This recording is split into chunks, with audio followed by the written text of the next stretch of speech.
Sécheresse et inondations en Afrique. On a beaucoup parlé des inondations ces 2 dernières semaines, mais la sécheresse frappe aussi le continent. On en parle tout de suite avec Mélissa Chemam, notre consoeur de RFI. Vous êtes journaliste du service anglophone, journaliste Afrique du service anglophone. Merci d'être avec nous de nouveau, Bonsoir Mélissa. Myriam, bonsoir. Alors, tout d'abord, quelles en sont les conséquences de cette sécheresse et de ces inondations et où exactement ce fléau frappe-t-il? Alors c'est ça qui est compliqué, c'est que beaucoup de pays sont frappés par les deux. Vous avez mentionné les inondations au Nigeria, au nord du Nigeria, du Niger, du Mali, mais aussi en Afrique centrale, comme au Tchad. Ce sont des millions de personnes qui sont affectées. Et en ce qui concerne les sécheresses, c'est l'Afrique australe qui souffre le plus, et ce depuis le début de l'année 2024, du Malawi au Zimbabwe. Et nous, pour notre podcast Spotlight on Africa, qui sera diffusé à partir de demain matin, nous avons fait un focus sur la Zambie, où donc le nord du pays, surtout proche du lac Tanganyika, souffre de grandes inondations. Le lac déborde, alors que dans le sud, c'est la sécheresse qui frappe le pays. Une sécheresse qui a été décrite comme l'une des plus importantes depuis au moins 2 décennies.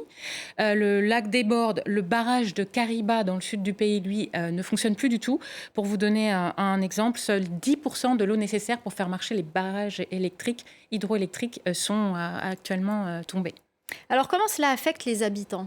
Alors, il faut rappeler que ça dure depuis le début de l'année, donc évidemment, ça s'accumule, ça entraîne des privations notamment de nourriture, évidemment, les récoltes sont amoindries, mais surtout, on l'a dit, des coupures d'électricité. Le pays dépend intégralement de l'hydroélectricité, de ces fameux barrages, donc les barrages s'assèchent, le pays manque d'eau, les coupures d'électricité vont jusqu'à 10 heures, 14 heures par jour en juillet, le gouvernement a annoncé 17 heures de coupure ce mois de septembre, et évidemment, il y a peu de chances que ça s'arrange tout de suite, et certains témoignages, vous allez le voir, nous parlent de parfois plus d'une journée entière sans aucune arrivée d'électricité. Alors, en ce qui concerne l'énergie, existe-t-il des alternatives? Alors, c'est ce dont nous voulions parler dans le podcast, notamment une alternative qui a l'air de fonctionner, c'est l'énergie solaire.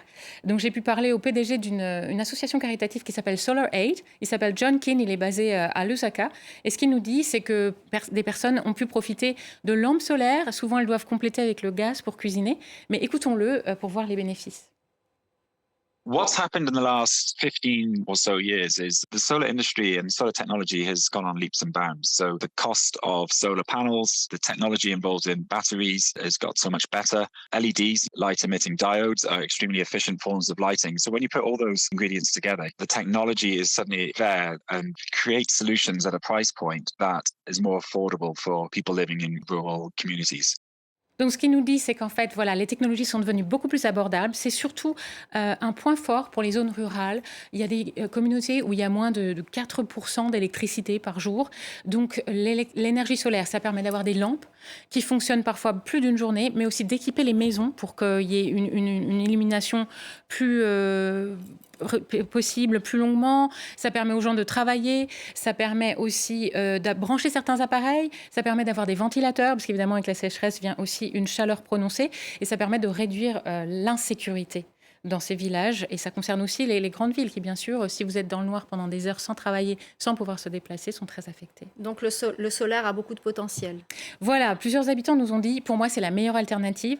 J'ai pu même offrir des ventilateurs aux gens avec qui je travaillais, des charities, des associations, des centres qui reçoivent des jeunes ont pu s'équiper. Et donc, Sunny Money, qui travaille avec Solar Aid, par exemple, a connu un bénéfice de 540% de vente de ces lampes. Alors, évidemment, ces lampes sont produites essentiellement en Chine, donc il faut d'abord anticiper les commandes, essayer de recevoir plus de produits, mais aussi, ce qui est important pour eux, c'est les campagnes d'information. Il faut que les Zambiens soient plus au courant de ces opportunités, parce que certains utilisent encore des bougies, du charbon, et le solaire est donc moins coûteux. Les panneaux solaires sont devenus moins chers. La technologie des batteries, qui permet aussi de conserver l'énergie pendant plusieurs jours, s'est largement améliorée, et donc l'énergie est plus abordable, plus fiable et aussi plus écologique. Et un exemple qui permet d'être optimiste, c'est qu'au Cameroun aussi, des initiatives ont permis d'utiliser l'énergie solaire à la place d'énergie fossile. Merci beaucoup, Mélissa. Pouvez-vous nous rappeler du coup le nom de votre podcast? Tout à fait. Spotlight on Africa, c'est un épisode toutes les 2 semaines d'à peu près 15 minutes, et demain, focus sur la Zambie.